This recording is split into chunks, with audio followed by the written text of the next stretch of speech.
bem-vindos à nossa conversa de hoje. Vamos revisitar um filme marcante, A Lista de Schindler, sabe, aquele do Spielberg, de 93.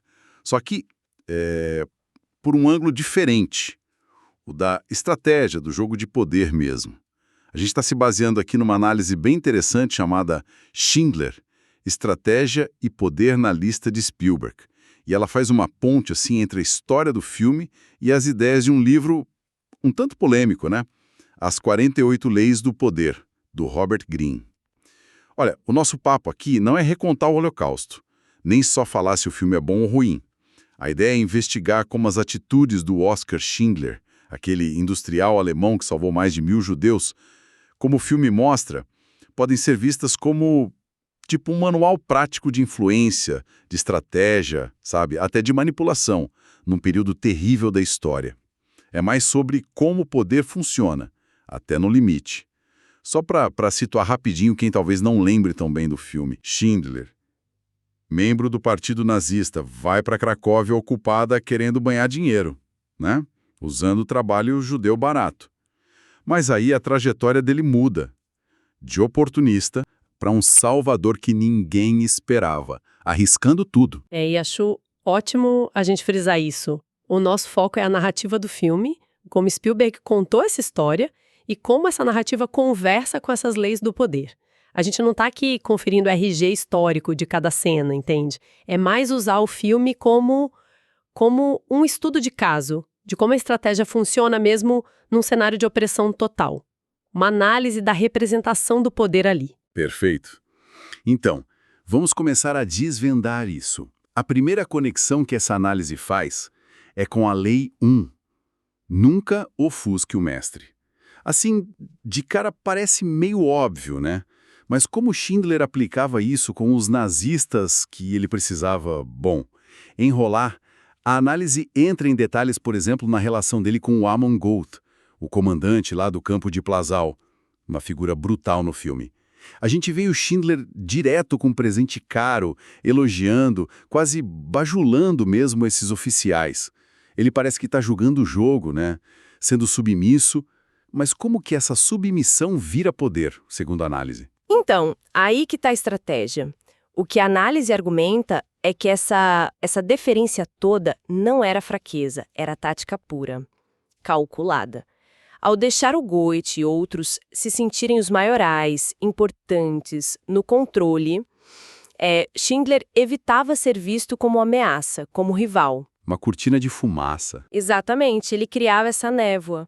E essa postura dava para ele o espaço que ele precisava para manobrar, sabe? Para agir nos bastidores, construir a operação dele e mais tarde salvar as pessoas. Se ele batesse de frente e tentasse brilhar mais que eles, nossa, seria esmagado na hora. Entendi. Ele usava a lisonja, essa aparência de ser menor, para ganhar autonomia de verdade. Isso. Alimentava o ego dos chefes para ter liberdade. Mantinha eles felizes com presentes, com festa, concordando aparentemente, enquanto por baixo dos panos ele seguia o plano dele, que ficava cada vez mais arriscado, né? Subversivo para o regime. Essa manha de não chamar o tipo errado de atenção foi crucial. Então, a grande sacada aqui é que, em ambientes muito hostis, controlar a visibilidade e até parecer submisso pode ser, na verdade, uma ferramenta de poder. Para ganhar espaço. Que paradoxo, totalmente.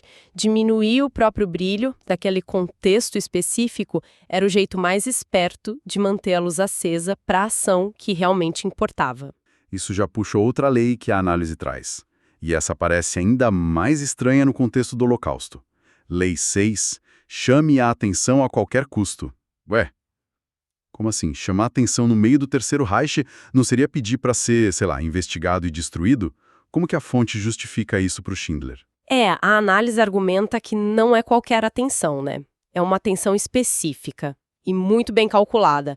Schindler não queria atenção como, sei lá, um rebelde. Óbvio que não. Ele construiu uma imagem pública muito particular. A do empresário charmoso, boa vida, sabe? Bem-sucedido, cheio dos contatos e, o principal, útil para os interesses dos oficiais corruptos. Ah, as festas, os presentes de novo, o carrão. Era tudo parte disso, dessa construção. Precisamente. Aquilo não era só vaidade, era investimento estratégico. Projetando essa imagem de sucesso, de influência, ele virava alguém que os oficiais queriam ter por perto, de quem eles queriam receber favores. E, fundamental, alguém cuja fábrica parecia legítima, valiosa para o esforço de guerra, ou para o bolso deles, né?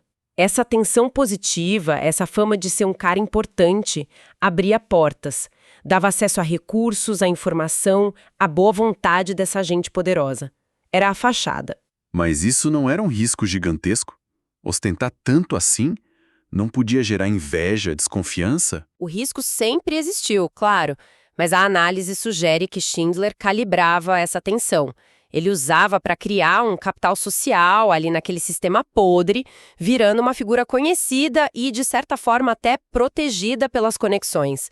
Ele não chamava atenção por desafiar o sistema na cara dura, mas por parecer um mestre em jogar o jogo para benefício próprio e, por tabela, de quem estava em volta. Uma dança perigosa na corda bamba, sem dúvida. Entendi.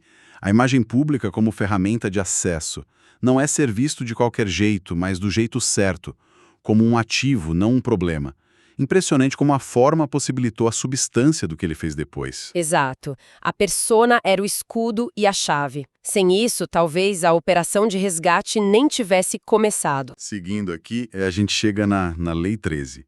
Ao pedir ajuda, apele ao interesse próprio das pessoas, nunca à sua misericórdia ou gratidão. A análise aqui aponta algo, nossa, e bem brutal. Como Schindler aplicava isso para salvar os trabalhadores judeus. Quer dizer, nada de apelo moral. Absolutamente nada de moral, pela leitura que a análise faz do filme. Schindler parecia sacar, quase instintivamente, que naquele ambiente desumano, compaixão era, sei lá, uma moeda sem valor, talvez até perigosa de se mostrar. Quando ele negociava com Goif ou com outros para transferir gente para a fábrica dele, para proteger alguém, ele não falava de direitos humanos, de salvar vidas. E o que ele dizia, então? Qual era o argumento? Ele falava a língua deles, interesse próprio. Apresentava os judeus como mão de obra essencial para a fábrica dele de esmaltados, que por sua vez era vital para o esforço de guerra alemão. Ou, mais na lata ainda, suborno mesmo, bens de luxo, chance de lucro pessoal para os oficiais. Ele transformava a compra de vidas humanas numa transação comercial, vantajosa para eles. É meio chocante pensar nisso, né? Usar a lógica desumanizante do próprio regime contra ele. Ele meio que validava a visão dos nazistas sobre os judeus como mercadoria, para poder salvar eles. A análise sugere isso mesmo. Ele operava dentro da lógica doentia do sistema para tentar subverter o sistema por dentro. Apelar para a ganância, para a conveniência, para a vaidade ou para a necessidade de cumprir meta de produção era muito mais eficaz do que apelar para uma consciência que nem existia naqueles caras. Ele entendia a cabeça, as motivações deles e usava isso. É uma demonstração fria de pragmatismo no meio do horror total. A chave era falar a língua certa com o interlocutor, mesmo que fosse a língua da corrupção, da ganância, para conseguir o que importava. A sobrevivência daquelas pessoas. Uma tática. Nossa, moralmente bem complexa. Extremamente. Mostra como, em situações limite, assim, as linhas entre estratégia e ética ficam borradas, né? Forçando umas escolhas que seriam impensáveis em tempos normais. E como ele enfrentava o poder gigantesco do regime nazista em si? A análise conecta isso com a Lei 15, esmague totalmente o inimigo. Essa lei soa muito agressiva, direta. Como que ela se aplicaria ao Schindler? Ele, obviamente, não tinha como lutar contra o exército nazista. Então, aqui a análise propõe uma leitura mais, digamos, simbólica, não literal. Não violenta. Schindler sabia que não podia bater de frente militarmente. Qualquer coisa nesse sentido seria suicídio. Então, como ele poderia esmagar esse inimigo? A análise sugere que ele fez isso de um jeito estratégico, silencioso, minando os objetivos do inimigo por dentro. Tipo uma guerra de guerrilha econômica e burocrática. Explorar e depois exterminar. O Schindler agiu para frustrar exatamente esse objetivo. Como? Gastando a fortuna inteira dele para manter os Schindler-Juden, os judeus dele, vivos, alimentados, seguros minimamente. Muito além de qualquer lógica econômica. Subornando todo mundo. Subornando oficiais para conseguir permissão, transferência, vista grossa e, o mais importante, montando a famosa lista e conseguindo levar mais de 1.000 pessoas para a fábrica dele na Tchecoslováquia. Ele literalmente arrancou essas pessoas das garras da máquina de extermínio. Então, esmagar o inimigo, nesse caso, era sabotar a máquina da morte nazista por dentro, uma vida de cada vez. Exatamente. Ele não destruiu o regime, claro, mas esmagou a capacidade do regime de cumprir o objetivo final dele em relação àquelas pessoas que ele protegeu. A vitória dele não foi em batalha, foi em vidas salvas. Isso mostra que poder não é só força bruta, né? É também inteligência, estratégia, é subversão, resiliência, é usar os recursos que você tem, mesmo limitados, de forma implacável contra os objetivos do adversário. A ideia, então, é que esmagar pode ser neutralizar a capacidade do inimigo de chegar onde ele quer, mesmo sem confronto direto. Uma releitura bem interessante dessa lei. Sim, com foco no resultado estratégico, não necessariamente no método violento que o nome da lei sugere. Isso conecta bem com outra lei que a análise cita, a Lei 33. Descubra o ponto fraco de cada um. A análise diz que Schindler era mestre em ler as pessoas e usar as vulnerabilidades ou motivações delas. Como ele fazia isso de forma diferente com os nazistas e com, digamos, os aliados dele? A análise realmente destaca essa habilidade do Schindler como central para tudo. Com figuras tipo o Amon-Gois, ele identificava e explorava cinicamente mesmo as fraquezas. A vaidade enorme, o desejo por luxo, por status, a corrupção. Talvez até uma necessidade doentia de se sentir poderoso, sabe? Mesmo que de forma cruel. Schindler alimentava isso com presente, elogio, uma aparente cumplicidade. E conseguia em troca favor, informação, a proteção dos trabalhadores dele. Ele achava a chave do Goethe, digamos assim. E com os trabalhadores dele, os aliados, como o Isaac Stern, o contador judeu, Aí a abordagem era outra, completamente diferente, mas baseada no mesmo princípio. Entender o que movia as pessoas. Com o Stern e o Schindler-Juden, a análise sugere que Schindler apelava para outros pontos fracos, ou melhor, para as motivações mais profundas. O desejo de sobreviver, a necessidade de ter um propósito no meio do caos, a lealdade, a confiança, a esperança. Ele criava um senso de comunidade, de objetivo comum ali. Ele não oferecia só trabalho, mas uma chance de vida, de dignidade, e em troca recebia lealdade e a colaboração essencial de gente como Stern, para tocar a fábrica e a própria lista. Ou seja, ele era versátil nessa psicologia aplicada. Sabia que moeda usar com cada um. Dinheiro e ego com uns, confiança e propósito com outros. Exatamente. Essa capacidade de ler as pessoas, de entender as chaves de cada um, fossem materiais, emocionais, psicológicas, era fundamental. Permitiu que ele navegasse naquele emaranhado de relações humanas, construindo as alianças e neutralizando ou manipulando as ameaças. Entender o que move cada pessoa é a chave para influenciar. E para fechar o ciclo das leis, a análise conecta a própria transformação do Schindler no filme com a Lei 48. Seja maleável como a água, seja fluido e amorfo. Como que essa mudança dele, de empresário oportunista para salvador, pode ser vista como uma estratégia de poder? Olha, a análise não diz que a transformação moral em si foi uma estratégia, tá?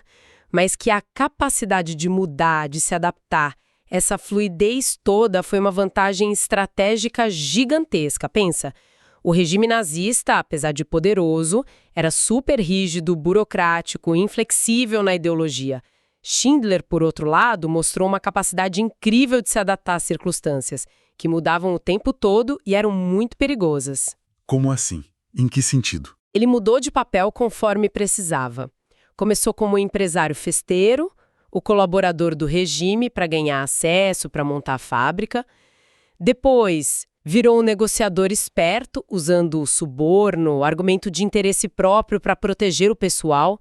Aí agiu como um protetor quase paterno, gastando a fortuna para manter eles vivos, e no fim, arriscou tudo como um organizador clandestino, quase um espião, para conseguir a transferência e a salvação final. Essa habilidade de mudar de forma, sabe, de não ficar preso numa identidade só, numa estratégia só, permitiu que ele sobrevivesse e agisse dentro de um sistema que esmagava qualquer um que fosse rígido ou previsível demais. Então, a fluidez dele era o contraponto à rigidez mortal do sistema. Exatamente. Como a água que contorna a pedra, sabe? Ele achou brechas, adaptou o caminho e, no fim, conseguiu romper as barreiras. Se ele tivesse ficado só no oportunista do começo, talvez não tivesse tido a motivação ou a flexibilidade para fazer o que fez. Se tivesse sido só o idealista desde o início, provavelmente teria sido eliminado rapidinho.